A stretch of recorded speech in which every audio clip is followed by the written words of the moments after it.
اپنا بناؤ سنگار نہ دکھائیں مگر جتنا خود ہی ظاہر ہے کہ ہاتھ پاؤں اور چہرہ وغیرہ یہ ضرورتاً یا مجبوراً ظاہر ہوتا ہے، یا یہ نماز کا ہی حکم ہے، اور مردوں کو اس کی طرف دیکھنا بھی حرام ہے، عورتوں کو دکھانا حرام ہے، مردوں کو دیکھنا ان کی طرف حرام ہے۔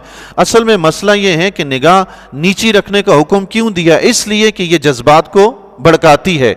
اب ہاتھ دیکھنے سے، چہرہ دیکھنے سے، پاؤں دیکھنے سے بھی جذبات بھڑکتے ہیں، تو دیکھنا حرام ہی ہوا نا، ناجائز ہی ہوا۔ وَلْيَضْرِبْنَ بِخُمُرِهِنَّ عَلَى جُيُوبِهِنَّ، اور اپنے دوپٹے، اپنی اوڑھنیاں اپنے گریبانوں پہ ڈالے رکھیں۔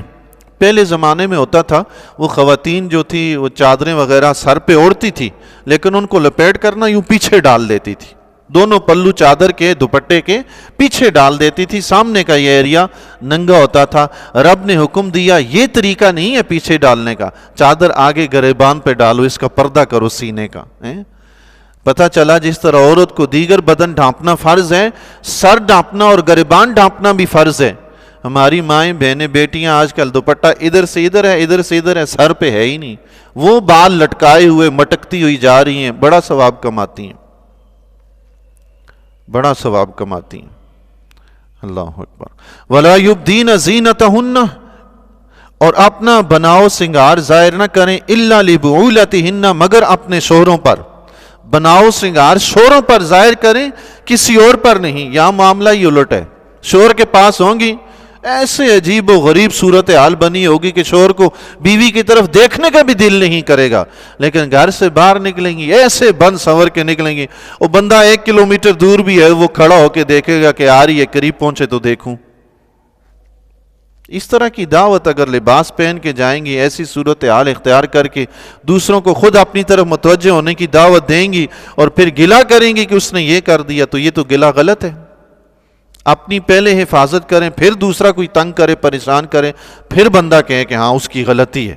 اب بندہ خود تیار ہو کے بند سنور کے آگے جائے، بھوکے کے سامنے بریانی رکھ کے بندہ چلا جائے، پھر آ کے کہے تم نے کھائی کیوں؟ بھائی تم نے رکھی کیوں تھی سامنے؟ اس نے تو کھانی ہے، تم نہ رکھتے وہ نہ کھاتا۔ رب نے حکم دیا مردوں کو بھی عورتوں کو بھی اپنی پارسائی کی حفاظت کریں۔ ایک مرتبہ حضرت ابو ہریرہ رضی اللہ تعالیٰ عنہ، آیت تھوڑی سی لمبی ہے، اس کا ترجمہ ہی سماعت کر لیتے ہیں جی۔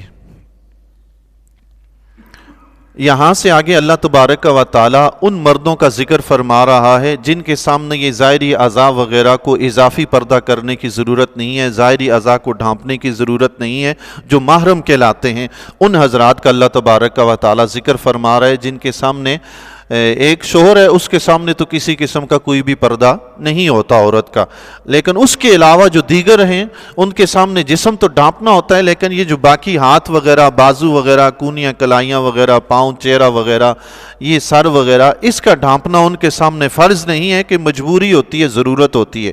تو ان میں سے کون کون سے فرمایا اپنا بناؤ سنگار ظاہر نہ کریں مگر اپنے شوہروں پر، او آبائہن، یا اپنے باپ پر۔ باپ کے حکم میں دادا پردادا، اسی طرح نانا پڑنانا، سب باپ کے ہی حکم میں آتے ہیں۔ او آبائی بعولتہن، یا اپنے شوہروں کے باپ پر جو سسر کہلاتا ہے، وہ بھی محرم بن جاتا ہے شوہر کی وجہ سے، وہ سسر بھی محرم بن جاتا ہے۔ اس کے سامنے بھی اگر بازو، ظاہر ہے گھر میں کام کاج کرنا ہے، برتن دھونے، جھاڑو لگانا ہے، کپڑے دھونے ہیں جی، کبھی پاؤں ننگے ہوں گے، کبھی بازو کلائیاں اوپر چڑھانی پڑیں گی، کبھی دوپٹہ اترے گا، تو اس کے لیے اس کو پردے کا حکم نہیں دیا گیا سسر سے۔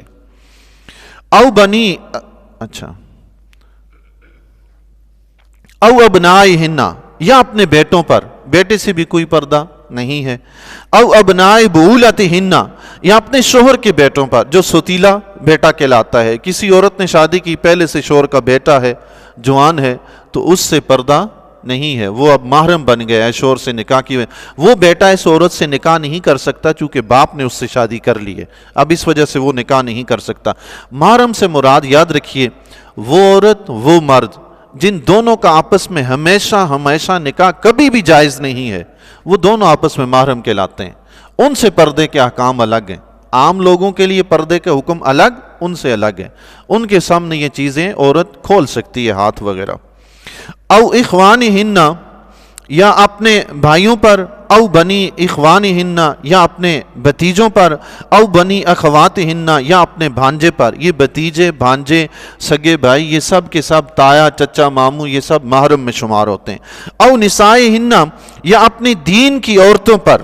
سبحان اللہ، دین کی عورتوں کا فرمایا تو اس کا حکم علماء نے یہ بھی لکھا ہے کہ مسلمان عورت کا مسلمان عورت سے پردہ نہیں، لیکن کافر عورت سے پردہ ہے. یہاں کون خیال کرتا ہے جی؟ اللہ اللہ، سبحان.